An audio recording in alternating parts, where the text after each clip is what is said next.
अधिकांश लोग मानते हैं कि ईर्ष्या का पता लगाना आसान होता है, जैसे कि यह हमेशा स्पष्ट भाव भंगिमा के साथ ही दिखती है। उदास चेहरे, कटु टिप्पणियां या ठंडी रवैया। लेकिन यह धारणा धोखेबाजी है। कई मामलों में जो लोग ईर्ष्या महसूस करते हैं वे स्पष्ट रूप से व्यवहार नहीं करते, बल्कि वे मुस्कुराते हैं, निकटता दिखाते हैं, सवाल पूछते हैं और सच में रुचि लेने वाले लगते हैं। वे तो बहुत दयालु और सावधान भी लग सकते हैं। खतरनाक बात यह है कि उस दिखावटी जिज्ञासा के पीछे ईमानदारी नहीं होती, बल्कि एक रणनीति होती है। ये सवाल सावधानी से तैयार किए जाते हैं ताकि आपकी खुशी कम हो, असुरक्षा पैदा हो और आप बिना ध्यान दिए खुद पर शक करने लगे। और सबसे हैरान करने वाली बात यह है कि वे इसे आकस्मिक रूप से नहीं करते। वे पैटर्न दोहराते हैं, हमेशा वही सवाल अलग अलग चिंता के रूप में छिपाकर पूछते हैं। जब आप उन पैटर्न को पहचानना सीख जाते हैं, सब बदल जाता है। आप उनके खेल में नहीं पड़ते, फंसने से पहले ही जाल पहचान लेते हैं और अपने कल्याण की रक्षा अधिक स्पष्टता से करना शुरू कर देते हैं। आज हम 5 सामान्य सवालों का विश्लेषण करेंगे जो मनोवैज्ञानिक रूप से मैनिपुलेशन के लिए इस्तेमाल होते हैं। समझेंगे कि उन्हें क्यों पूछा जाता है और सीखेंगे कि बिना अपनी ऊर्जा और शांति खोए कैसे जवाब दें। क्योंकि आपकी उपलब्धियां आपकी हैं, आपकी खुशी आपकी है और किसी को भी इसे रुचि के बहाने कम करने की कोशिश नहीं करनी चाहिए। पहला सवाल सबसे आम और सबसे नुकसानदेह सवालों में से एक है, और तुमने इसे कैसे भरा? कल्पना करें कि आपने कुछ हासिल किया है जिससे आपको गर्व महसूस हो रहा है, जैसे नए जूते या वह फोन जो आप लंबे समय से चाहते थे और आपने मेहनत से खरीदा। आप खुश हैं, उत्साहित हैं, संतोष के पल में हैं। फिर कोई आता है और पूछता है, और तुमने इसे कैसे भरा? सामने से यह सामान्य या दोस्ताना सवाल लग सकता है, जैसे वे बस जानना चाहते हैं। लेकिन अगर आप ध्यान दें तो आप देखेंगे कि कोई बधाई नहीं थी, न ही कोई प्रशंसा। उन्होंने आपके साथ जश्न नहीं मनाया। इसके बजाय वे सीधे आपकी निजी जिंदगी, आपके पैसों में घुस गए। वे ऐसा क्यों करते हैं? क्योंकि ईर्ष्यालु व्यक्ति को यह बर्दाश्त नहीं होता कि आप आगे बढ़ रहे हैं या कुछ आनंदित कर रहे हैं जो उनके पास नहीं है या जिसे वे खुद को नहीं दे पाते। इसलिए वे आपको असहज करने की कोशिश करते हैं, आपकी उपलब्धि का बचाव करवाते हैं, आपको दोषी या असुरक्षित महसूस कराते हैं। और यही जाल है। जब आप समझाने लगते हैं तो आप हार चुके होते हैं। बिना सोचे समझे आप अपनी खुशी से हटकर उसे बचाने की स्थिति में आ जाते हैं। अचानक आप ऐसा व्यवहार करने लगते हैं जैसे आपको खुद को साबित करना पड़े, जैसे आपको खुश होने के लिए किसी की अनुमति चाहिए, और यह नहीं होना चाहिए। जब कोई ईर्ष्यालु व्यक्ति आपको खुश देखता है तो वह अपनी खुद की निराशा से टकराता है। आपके लिए खुश होने के बजाय वह कमजोरी ढूंढता है, सवाल उठाता है और आपके पल की अहमियत कम करने की कोशिश करता है। इसलिए कई लोग ऐसे जवाब देते हैं जैसे, वो ऑफर में था, मैंने लंबे समय से बचत की, या इतना महंगा नहीं था। ध्यान दें, उस समय आप अपनी उपलब्धि को छोटा कर रहे हैं, अपने आनंद के लिए माफी मांग रहे हैं। आपने जो गर्व महसूस कर रहा था उसे छोटा कर दिया। ठीक वही जो दूसरी व्यक्ति चाहती थी, क्योंकि इससे उनका अहंकार शांत हो जाता है कि यह इतना खास नहीं था। कभी कभी जब कोई ईर्ष्या महसूस करता है, उसका लक्ष्य आपके पल की चमक को कम करना होता है। वह आपको यह महसूस कराते हैं कि आपकी खुशी अतिशयोक्ति है और इससे वे खुद को बेहतर महसूस करते हैं। लेकिन आपको इसे अनुमति देने की जरूरत नहीं है। जवाब देने का एक अधिक शक्तिशाली तरीका है, सरल, सीधा और बिना स्पष्टीकरण के। आप मुस्कुराकर कह सकते हैं, मैंने अपनी मेहनत से इसे पाया। मैं कभी कभी अपने लिए ऐसे छोटे छोटे सुख लेती हूं, या मैं आभारी हूं। छोटे, स्पष्ट और दृढ़ संदेश जो और सवालों को आमंत्रित नहीं करते। कुंजी यह है कि विषय को शांति और आत्मविश्वास से बंद कर दें, बिना अनावश्यक दरवाजे खोले या ऐसी जानकारी दी जो आपकी नहीं है। आपका पैसा निजी है, आप क्या खरीदते हैं यह आपका निर्णय है, और आपकी जिंदगी कैसे चलती है किसी की अनुमति की मोहताज नहीं है। जो लोग सच में आपकी परवाह करते हैं वे आपकी उपलब्धियों पर सवाल नहीं उठाते। वे आपको बधाई देते हैं, साथ होते हैं और आपके साथ जश्न मनाते हैं। बाकी सब, चाहे वह मुस्कान के साथ क्यों न हो, आपकी खुशी में घुसने का हक नहीं रखते। कभी कभी ये लोग तारीफ से भी शुरुआत करते हैं, यह तुम पर बहुत अच्छा लग रहा है, या तुम अच्छी चीजों के हकदार हो। लेकिन वहां वे नहीं रुकते। ईर्ष्यालु व्यक्ति तारीफ पर नहीं टिकता, वह खुदाई करता है, अदृश्य कमियां ढूंढता है। उसका उद्देश्य आपके साथ जश्न मनाना नहीं, बल्कि ऐसी कमजोरी ढूंढना है जिससे आप असहज महसूस करें। क्योंकि जब आप संदेह करते हैं तो वे बेहतर महसूस करते हैं। इसलिए यह बहुत जरूरी है कि आप किसी को भी अपने उत्साह में हस्तक्षेप करने की अनुमति न दें। अपनी खुशी की रक्षा करना भी आत्मप्रेम है। दूसरा सवाल तब आता है जब आप सबसे अधिक उत्साहित होते हैं। क्या तुम सच में सोचते हो कि यह अच्छा विचार है? कल्पना करें कि आप एक नए काम के लिए उत्साहित हैं, या एक परियोजना जो आपने शुरू करने का फैसला किया है, या अपने जीवन में एक बड़ा बदलाव। आप प्रेरित हैं, ऊर्जा से भरे हुए हैं, और अचानक कोई आपको यह कथन देता है जो बेशक मासूम लगता है। कुछ ही सेकंड में वह उत्साह संदेह में बदल जाता है। आप सोचने लगते हैं कि क्या आप गलत थे या क्या आपको और सोचना चाहिए था। लेकिन शांतिपूर्वक विश्लेषण करें। उस व्यक्ति ने आपके योजना के बारे में नहीं पूछा, न ही आपने जो कदम उठाए हैं उनके बारे में, न ही उन्होंने मदद की पेशकश की। उन्होंने आप पर भरोसा नहीं दिखाया।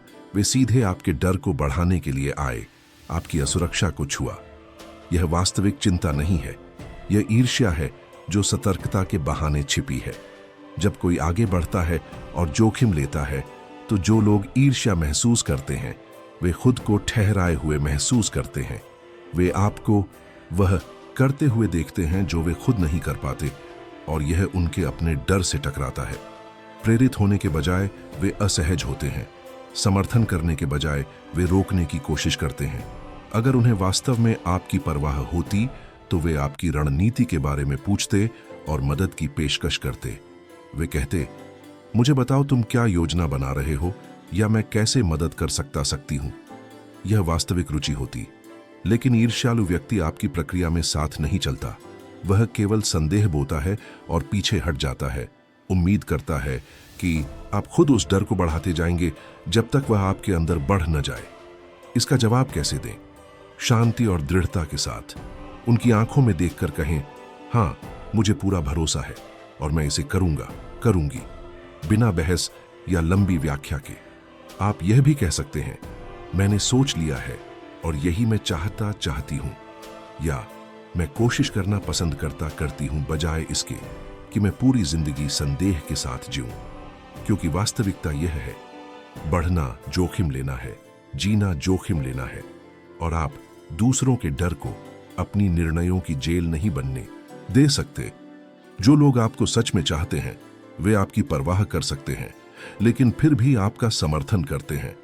वे आपको कुछ इस तरह कहेंगे, यह सुनने में मुश्किल लग रहा है, लेकिन मुझे तुम पर भरोसा है। क्योंकि उनकी चिंता आपको रोकने के लिए नहीं होती, बल्कि आपके साथ चलने के लिए होती है। इसके विपरीत जो व्यक्ति ईर्ष्या महसूस करता है वह ऐसा नहीं करता। उस तरह का व्यक्ति केवल संदेह बोता है और फिर पीछे हट जाता है।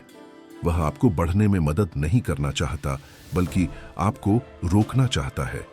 इसे अपने रास्ते में आने मत दो। आपके सपने जोखिम के लायक हैं। तीसरा सवाल सबसे चोट पहुंचाने वाले सवालों में से एक है, तुम खुद को क्या समझते हो? ऐसे टिप्पणी सीधे आपकी पहचान पर हमला करती है और आमतौर पर तब आती है जब आप परिवर्तन की प्रक्रिया में होते हैं।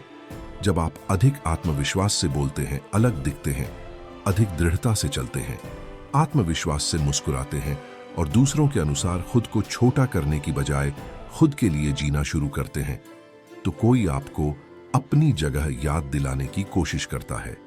शायद आपने अपनी उपस्थिति का ध्यान रखना शुरू कर दिया, आप अपमान सहना बंद कर दिया, या जहां पहले आप चुप रहते थे वहां अब आप सीमाएं निर्धारित करने लगे। फिर कोई व्यक्ति ऐसे वाक्य बोलता है, और तुम कौन हो? क्या अब तुम खुद को बेहतर समझते हो, या अब तुम खुद को श्रेष्ठ समझते हो? उस समय यह सामान्य है कि आप अपराध बोध या असहजता महसूस करें और बिना सोचे आप पीछे हटने लगें ताकि बाकी लोग सहज महसूस करें। लेकिन रुकें और खुद से एक सवाल पूछें, उन्हें आपका बदलना क्यों बुरा लग रहा है? उनकी असुरक्षा आपके आत्मविश्वास से क्यों परेशान होती है? जवाब सरल है। ईर्ष्यालु लोगों को चाहिए कि आप वही रहें, छोटे, अनुमानित और नियंत्रित करने में आसान। जब आप बढ़ते और मजबूत होते हैं तो आप उन्हें याद दिलाते हैं कि वे आगे नहीं बढ़ रहे हैं। आपकी प्रगति उनके सामने एक आईना रखती है और यह उन्हें असहज करता है। इसे प्रेरणा के रूप में उपयोग करने के बजाय वे नाराजगी, आलोचना और छिपे हुए हमलों के साथ प्रतिक्रिया करते हैं। वे आपको यह नहीं कहते, मुझे तुम्हें ऐसे देखकर खुशी हुई। वे आपके प्रयास या प्रगति को स्वीकार नहीं करते। इसके बजाय वे आपको बेहतर बनने पर बुरा महसूस कराने की कोशिश करते हैं, जैसे कि बढ़ना ही गलती हो। वे आपको भावनात्मक रूप से दंडित करते हैं क्योंकि आपने अधिक बनने की हिम्मत की, अधिक खुश, अधिक मजबूत और अधिक आत्मविश्वासी महसूस किया। और हालांकि यह चिंता जैसा लग सकता है, वास्तव में यह असुरक्षा और ईर्ष्या है जो आलोचना के रूप में छिपी होती है। वे चाहते हैं कि आप वापस पहले वाले रूप में लौट जाएं, जो संदेह करता था, जो छोटा हो जाता था, जो किसी को परेशान नहीं करता था। और सबसे शक्तिशाली जवाब क्या है? बहस नहीं करना, खुद को साबित नहीं करना और यह दिखाने की कोशिश नहीं करना कि आप वही हैं जो पहले थे।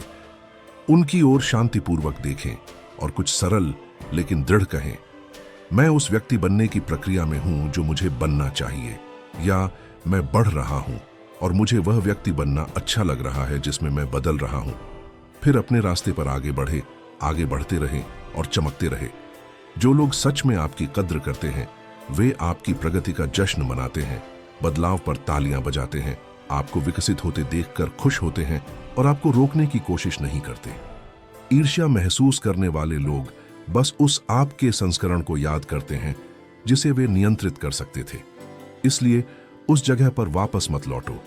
बढ़ना आपके साथ किए गए एक वचन की तरह है और किसी को भी आपके लिए फैसला करने का अधिकार नहीं है। अब हम चौथे सवाल पर आते हैं, जो सबसे आम सवालों में से एक है। क्या यह थोड़ा ज्यादा नहीं है?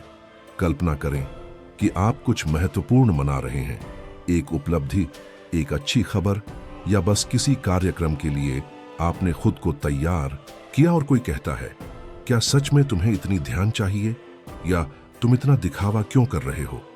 तुरंत आप असहज महसूस करते हैं, जैसे आप अतिशयोक्ति कर रहे हों या आपके पास जितनी जगह है उससे ज्यादा जगह ले रहे हों।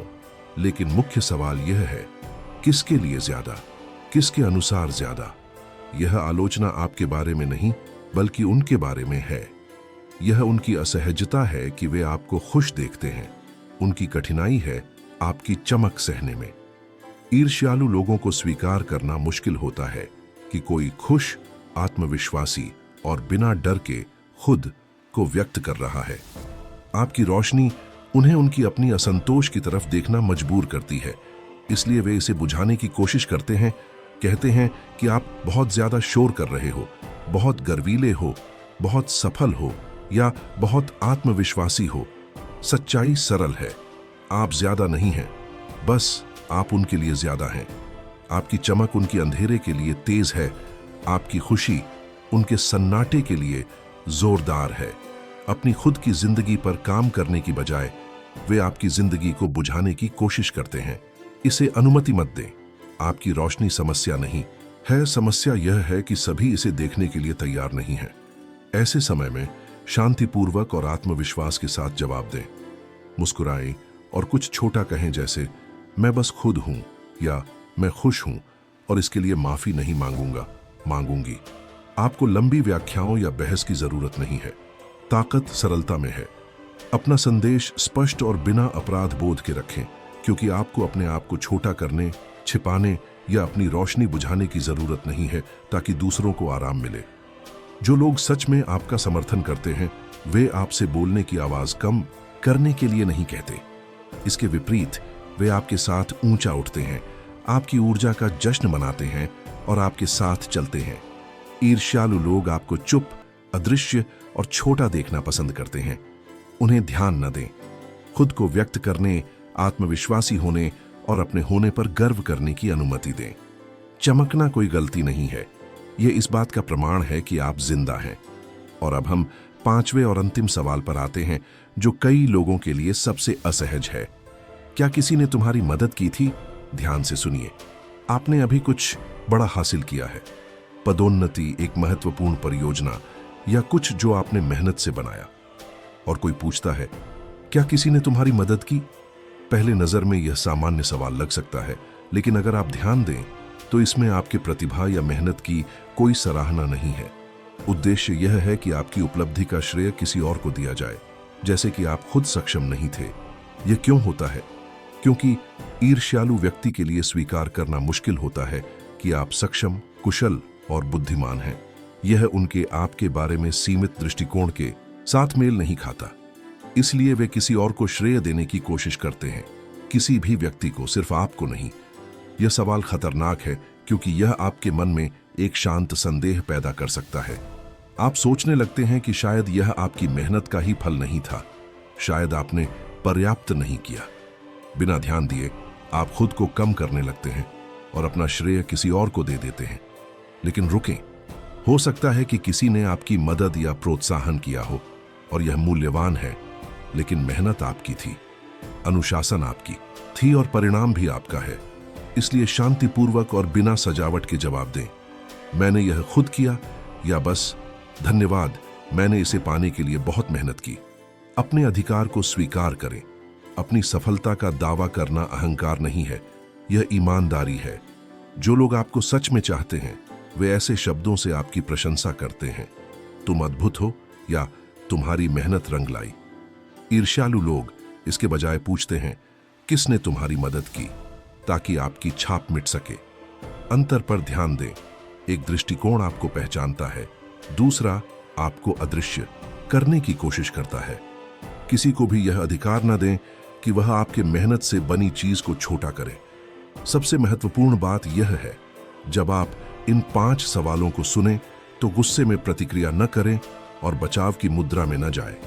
एक पल रुकें, सांस लें और खुद से एक सरल सवाल पूछें, क्या यह व्यक्ति मेरे साथ जश्न मना रहा है या मुझे रोकने की कोशिश कर रहा है?